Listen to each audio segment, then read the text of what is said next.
Pintu 1000, Bayangan 1000. Selamat datang di channel Jejak Hororit. Setiap tempat punya jejak, setiap tragedi punya bayangan. Dan malam ini, kita akan menelusuri kisah nyata yang membuat bulu kuduk merinding. Cerita dibuka dengan suara langkah kaki itu terdengar menggema di koridor panjang. Lampu gantung tua berayun pelan, menebarkan cahaya remang yang seolah mempermainkan bayangan di dinding. Nafas tertahan, tubuh berkeringat dingin, dan rasa mual tiba-tiba menyeruak entah dari mana. Di ujung lorong, samar-samar tampak sosok putih berdiri membelakangi. Rambut panjangnya menutupi wajah, tubuhnya diam tak bergerak. Itulah yang dilihat seorang pemuda bernama Aditya Pramudito ketika nekat memasuki ruang bawah tanah Lawang Sewu sendirian. Sebelum kita larut dalam kisah ini, pastikan Anda sudah subscribe channel Jejak Hororit agar tidak ketinggalan dengan cerita-cerita penuh misteri dan kisah nyata lainnya. Aditya bukan penduduk Semarang. Ia datang dari Yogyakarta, seorang mahasiswa sejarah yang gemar menelusuri bangunan kuno. Baginya, Lawang Sewu bukan sekadar tempat wisata. Ia pernah membaca arsip tua yang mencatat ratusan korban penyiksaan di ruang bawah tanah gedung ini, terutama saat pendudukan Jepang. Malam itu, rasa ingin tahu membawanya menembus larangan pemandu. Dengan sebuah senter kecil, ia menuruni tangga sempit, menuju ruangan yang dulu disebut penjara jongkok. Begitu masuk, hawa lembab bercampur bau karat besi dan tanah basah menusuk hidung. Dinding batu berlumut, langit-langit rendah membuat siapapun harus membungkuk. Di ruang inilah, puluhan tawanan dipaksa jongkok berjam-jam, bahkan berhari-hari. Tak jarang mereka meninggal dalam posisi mengenaskan. Aditya menelan ludah. Di kepalanya terbayang jeritan orang-orang yang pernah dikurung di sana. Tiba-tiba, udara berubah dingin menusuk. Senter di tangannya berkedip lalu mati total. Gelap gulita menelan pandangan. Jantungnya berdegup kencang. Dari sudut ruangan, terdengar suara rantai bergesekan. Perlahan, aroma anyir darah memenuhi udara. Aditya menutup hidung, tapi bau itu semakin pekat. Dalam kegelapan, ia merasakan ada sesuatu bergerak. Nafas berat, seperti desahan orang sekarat, mendekat dari belakang. Keluar, dari sini, suara serak, parau, seakan keluar dari rongga dada yang penuh luka. Aditya menoleh, meski tak bisa melihat jelas. Ia hanya tahu ada bayangan besar di belakangnya. Sekejap kemudian, tubuhnya kaku, tak bisa bergerak. Di telinganya, sayup terdengar jeritan ramai, jeritan lelaki, perempuan, bahkan anak kecil, bercampur menjadi paduan suara penderitaan. Aditya jatuh terduduk, tangannya gemetar. Beberapa pengunjung lain yang saat itu berada di lantai atas mengaku mendengar suara aneh dari bawah. Salah satunya adalah Siska Maharani, seorang pemandu wisata lokal. Siska terbiasa membawa tur malam, tapi malam itu ia merasa lain. Suara itu seperti ratusan orang berteriak minta tolong, katanya. Padahal, ruang bawah tanah sudah lama ditutup untuk umum. Sejarah mencatat, saat Jepang berkuasa, Lawang Sewu dijadikan markas Kempetai, polisi militer yang terkenal sadis. Setiap tahanan dianggap musuh negara, dipukul, disiksa, bahkan dieksekusi di ruang bawah tanah. Ada yang dicekik, ada yang dipenggal, ada pula yang mati karena kehabisan oksigen di ruang sempit. Bekas darah yang menempel di dinding konon tak pernah benar-benar hilang, meski sudah berkali-kali dicat ulang. Siska, yang merasa ada kejanggalan, akhirnya memberanikan diri turun ke bawah bersama dua rekannya. Namun tangga menuju ruang bawah tanah terasa lebih panjang dari biasanya. Suhu di sekitar turun drastis, napas mereka keluar seperti asap di udara. Saat sampai di ruang utama, ketiganya melihat senter Aditya tergeletak di lantai, tapi pemuda itu tak ada. "Dito! Mas Dito!" panggil Siska panik. Tak ada jawaban. Hanya gema suaranya sendiri. Lalu, tanpa diduga, muncul suara lain. Suara seorang perempuan, lembut tapi mencekam, menyahut dari kegelapan. "Dia, bersama kami." Ketiga orang itu saling berpandangan. Mata mereka melebar, tubuh kaku. Siska berusaha menguatkan diri, mengangkat senter. Sekejap cahaya itu menyorot sudut ruangan. Di sana tampak seorang wanita bergaun putih, wajahnya pucat, mata kosong menatap lurus. Di belakangnya, bayangan puluhan sosok hitam berbaris, tubuh mereka compang-camping, sebagian tanpa kepala. Seketika, lampu senter padam. Gelap gulita kembali menyelimuti. Suara langkah kaki mendekat cepat, diiringi dentingan rantai. Siska menjerit dan berlari naik tangga, tak peduli pada apapun. Di atas, beberapa pengunjung yang menunggu merasa angin dingin tiba-tiba menyapu ruangan. Mereka melihat bayangan panjang bergerak di dinding, seolah ratusan orang berlari keluar dari pintu-pintu Lawang Sewu. Ada yang jatuh pingsan, ada yang menangis histeris. Malam itu menjadi catatan baru di antara kisah-kisah angker Lawang Sewu. Banyak yang percaya, arwah para korban penyiksaan masih terjebak di ruang bawah tanah. Mereka menuntut keadilan, menolak dilupakan sejarah, dan siapapun yang berani menantang batas, akan merasakan kehadiran mereka secara nyata. Siska tak pernah lupa pandangan mata wanita itu, kosong, namun penuh dendam. Ia yakin, sosok itu bukan sekadar bayangan. Itu adalah roh yang sengaja menampakkan diri, memberi peringatan agar manusia tidak semena-mena dengan tempat penuh darah ini. Malam semakin larut. Suara klakson kereta api terdengar dari kejauhan, seakan mengingatkan pada masa lalu gedung megah ini. Dulu, tempat ini dibangun untuk melayani perjalanan, menjadi simbol kemajuan. Namun siapa sangka, di balik pintu-pintu yang tak terhitung jumlahnya, tersimpan jejak penderitaan yang sulit dihapus waktu. Aditya akhirnya ditemukan oleh petugas keamanan, tergeletak di lorong lantai 2. Tubuhnya pucat, matanya kosong, bibirnya komat kamit menyebut kata yang sama berulang-ulang. Jangan kunci, mereka masih di bawah. Tidak ada yang tahu bagaimana ia bisa berpindah tempat. Tidak ada yang tahu apa yang sebenarnya ia lihat di ruang bawah tanah. Namun sejak malam itu, Aditya sering kerasukan, berteriak-teriak seakan merasakan lagi derita para tahanan. Keluarganya akhirnya membawanya pulang ke Yogyakarta untuk berobat, tapi kondisi mentalnya tak pernah benar-benar pulih. Dan Lawang Sewu tetap berdiri megah, menyimpan 1000 cerita yang belum selesai. Darah di tangga bawah tanah. Malam itu, hujan deras mengguyur Semarang.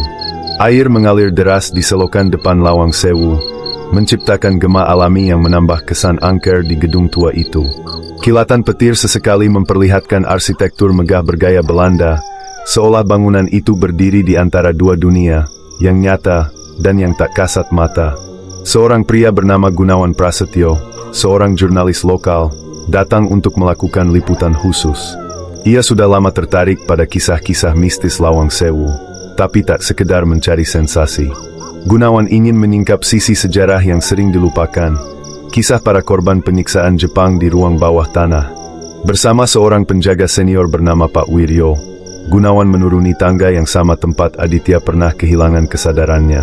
Pak Wiryo, dengan wajah penuh keriput, bercerita lirih sambil menyalakan lampu minyak. Dulu, Nak, banyak orang dibawa ke sini. Mereka masuk, tapi jarang ada yang keluar dengan selamat. Tentara Jepang itu kejam. Ada yang dipukul sampai mati, ada yang ditenggelamkan di sumur tua itu.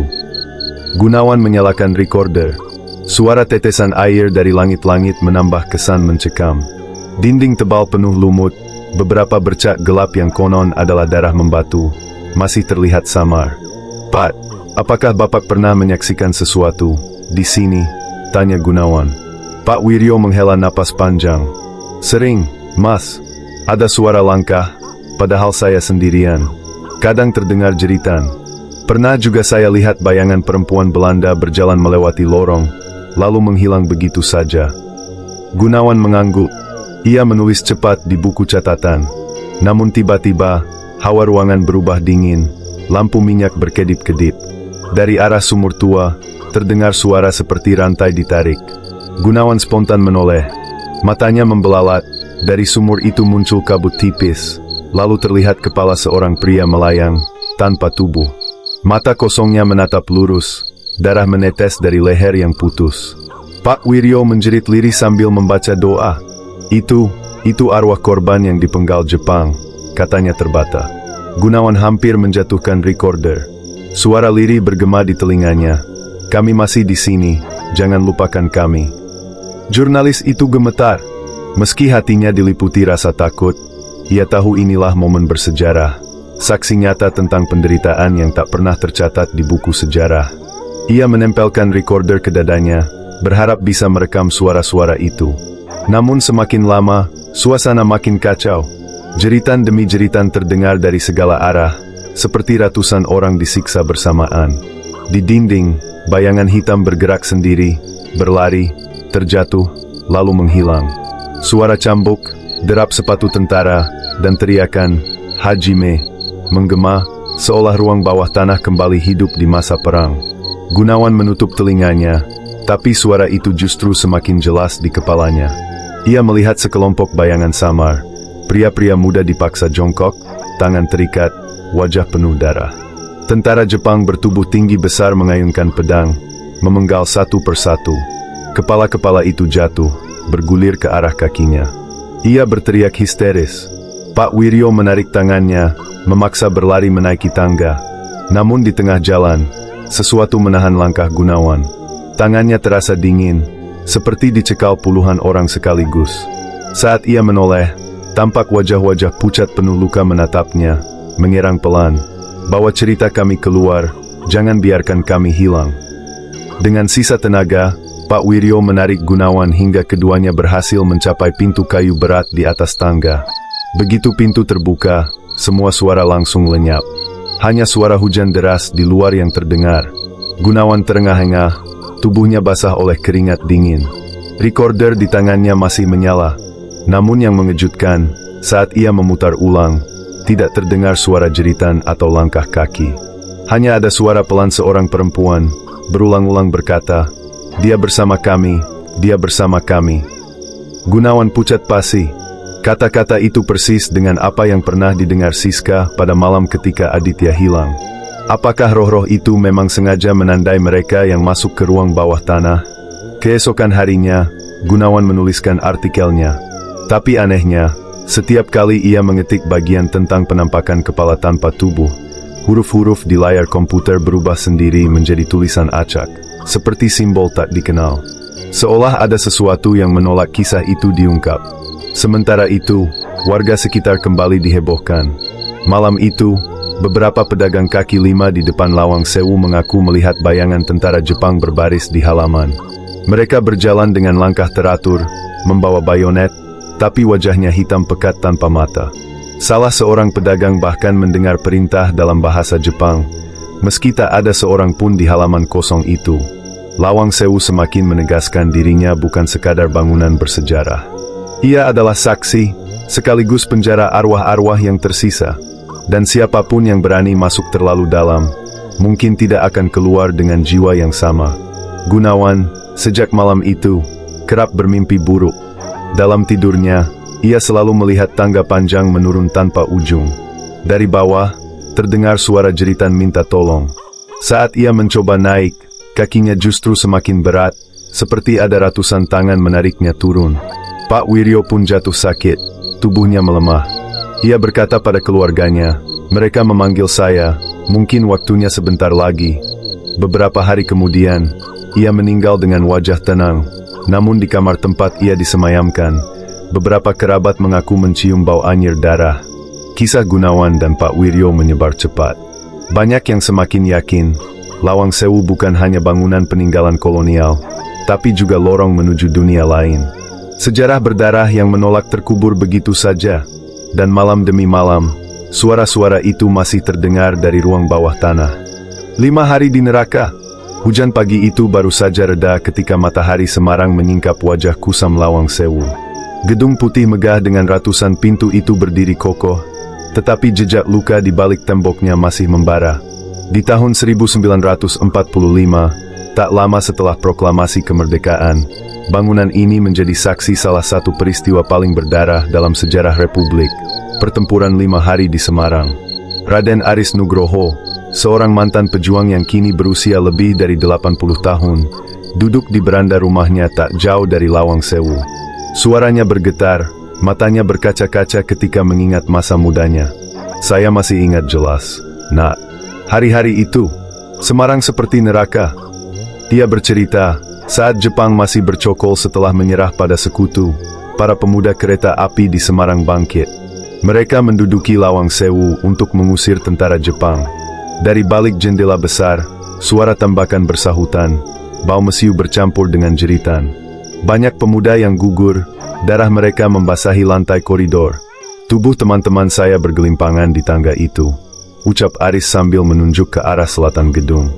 Mereka berteriak, "Merdeka!" meski peluru menembus dada. Suasana hening, hanya suara napas tua yang terengah. Namun tiba-tiba, Aris terdiam. Tatapannya kosong, wajahnya pucat. "Mereka masih di sana, Nak. Saya sering lihat bayangan teman-teman saya berkumpul di tangga malam-malam. Mereka tidak pernah benar-benar pergi." Beberapa saksi lain mendukung kesaksian Aris. Nurhayati Kusuma, seorang warga sekitar, mengaku sering mendengar suara teriakan, "Merdeka!" dari arah gedung setiap malam menjelang 15 Oktober, hari dimulainya pertempuran. Kadang terdengar suara tembakan juga, katanya. Padahal halaman gedung sepi. Suatu malam, sekelompok mahasiswa yang sedang melakukan penelitian sejarah mencoba bermalam di halaman Lawang Sewu.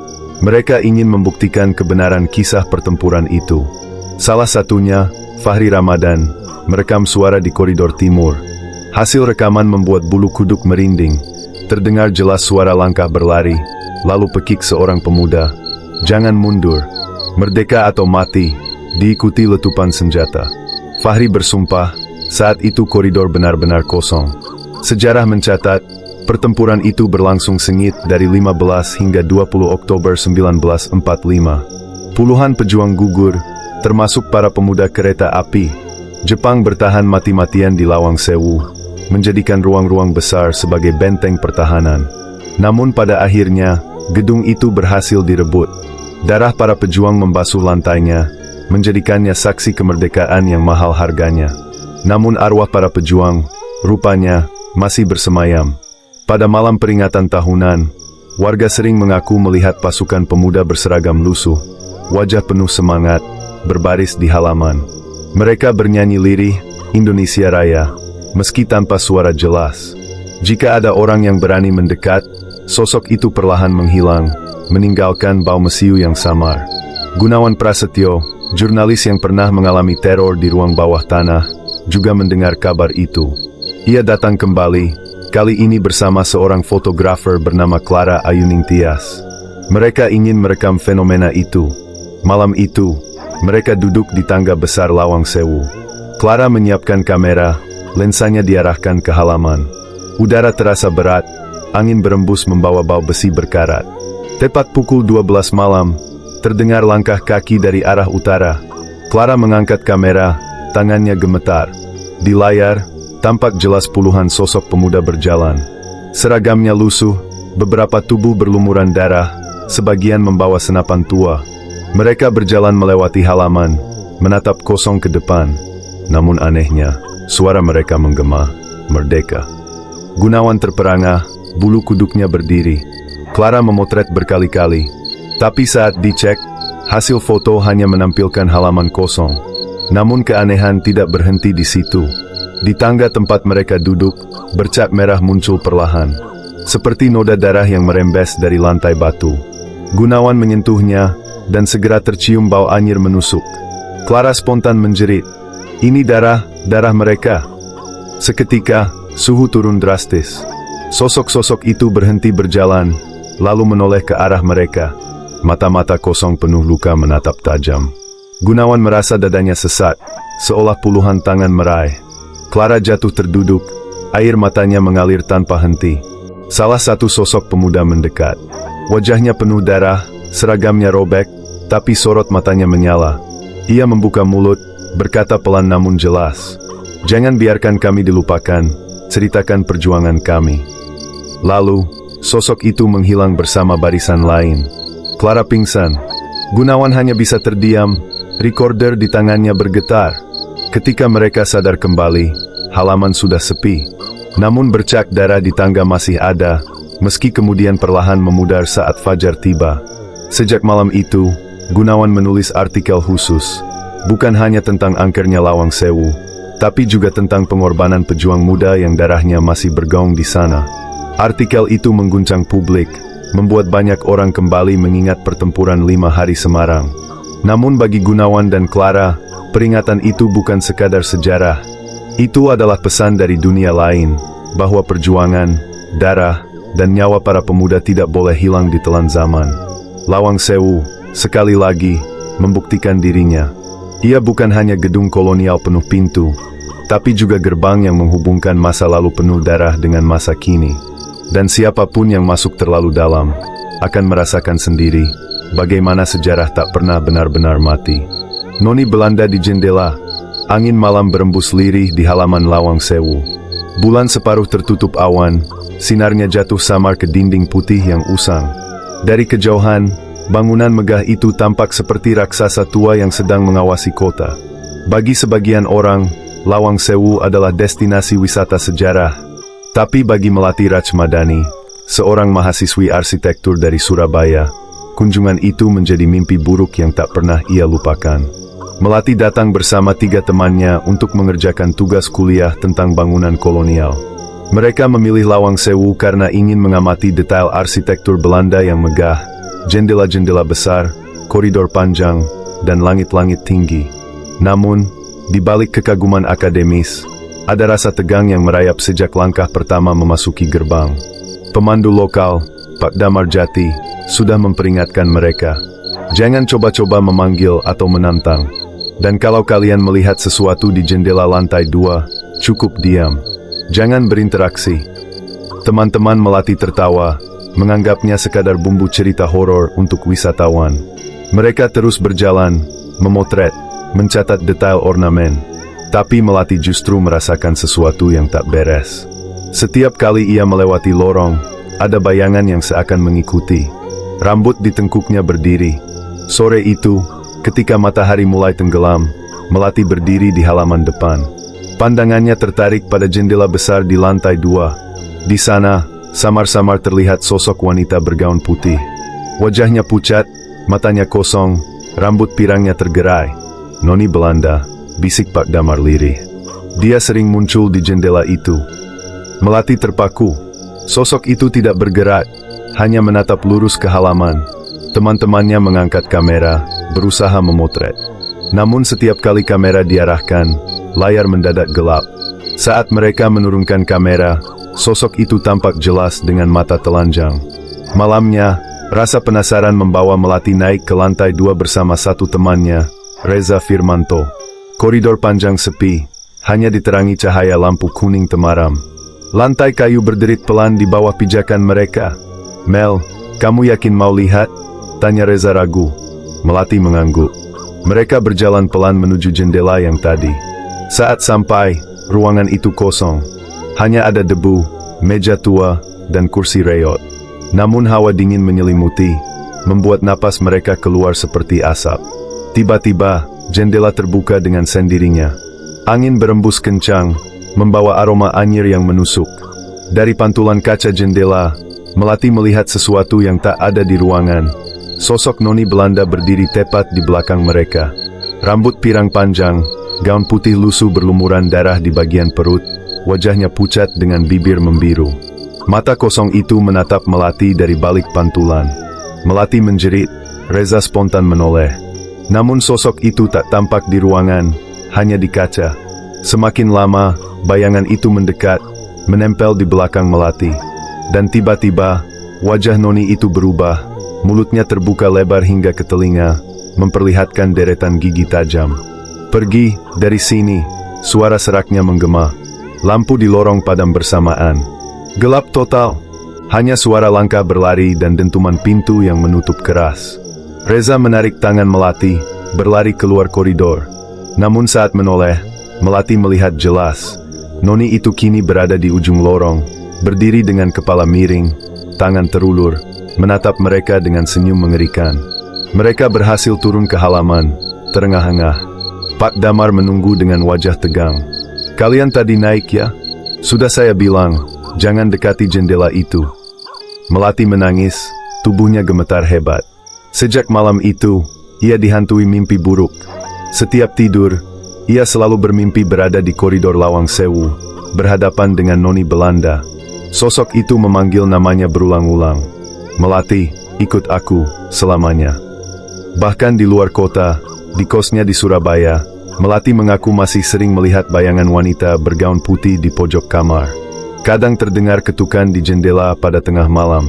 Ia yakin sosok itu telah mengikutinya. Pak Damar kemudian menjelaskan, legenda noni Belanda memang sangat terkenal di Lawang Sewu. Ada yang percaya ia adalah istri seorang pejabat Belanda yang bunuh diri di sana karena suaminya dibunuh. Ada pula versi lain, ia korban penyiksaan Jepang. Entah versi mana yang benar, tapi banyak saksi mata bersumpah melihat sosok wanita itu di jendela lantai 2. Bagi Melati, itu bukan sekadar legenda. Itu nyata. Ia merasakannya sendiri. Hingga kini, ia enggan kembali ke Semarang.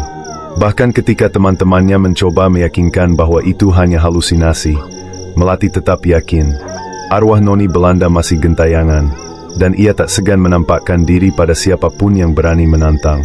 Sejak kisah Melati tersebar, semakin banyak pengunjung yang penasaran datang ke Lawang Sewu. Sebagian ingin membuktikan, sebagian sekadar mencari sensasi. Namun banyak juga yang akhirnya pulang dengan wajah pucat, tubuh gemetar, atau bahkan kerasukan. Noni Belanda di jendela itu kini menjadi simbol angkernya Lawang Sewu. Sebuah peringatan bahwa tidak semua yang tampak indah di luar aman untuk disentuh. Dan setiap langkah di dalam gedung itu bisa jadi adalah undangan bagi mereka yang tidak pernah benar-benar pergi. Tangga yang tak pernah berujung. Hujan rintik membasahi halaman Lawang Sewu malam itu. Kilat menyambar di langit Semarang, seakan ikut menegaskan bahwa bangunan tua itu bukan sekadar peninggalan kolonial, melainkan gerbang antara dunia nyata dan dunia gaib. Setelah kisah Aditya, Gunawan, dan Melati, masih ada satu kesaksian yang membuat bulu kuduk merinding hingga kini. Namanya Bayu Kristanto, seorang teknisi listrik yang pernah ditugaskan memperbaiki jaringan di bagian bawah gedung. Berbeda dengan wisatawan atau peneliti sejarah, Bayu datang dengan niat murni bekerja. Namun apa yang ia alami malam itu, membuatnya percaya bahwa beberapa ruangan di Lawang Sewu seharusnya tidak pernah disentuh manusia lagi. Bayu bercerita, ia masuk ke ruang bawah tanah untuk memeriksa kabel yang terendam air. Tangga menuju ke sana gelap. Hanya berbekal lampu kepala ia menuruni anak-anak tangga satu persatu. Namun anehnya, semakin ia turun, tangga terasa semakin panjang. Ia sudah menghitung lebih dari 100 anak tangga, padahal menurut catatan bangunan, seharusnya hanya 30. Rasanya tak pernah sampai ke dasar, kata Bayu dengan wajah pucat.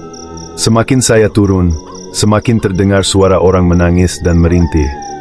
Di tengah perjalanan, ia melihat sosok-sosok samar duduk di tangga. Wajah mereka penuh luka, tangan terikat, tubuh membungkuk. Mereka menatapnya dengan mata kosong, sebagian tanpa kepala.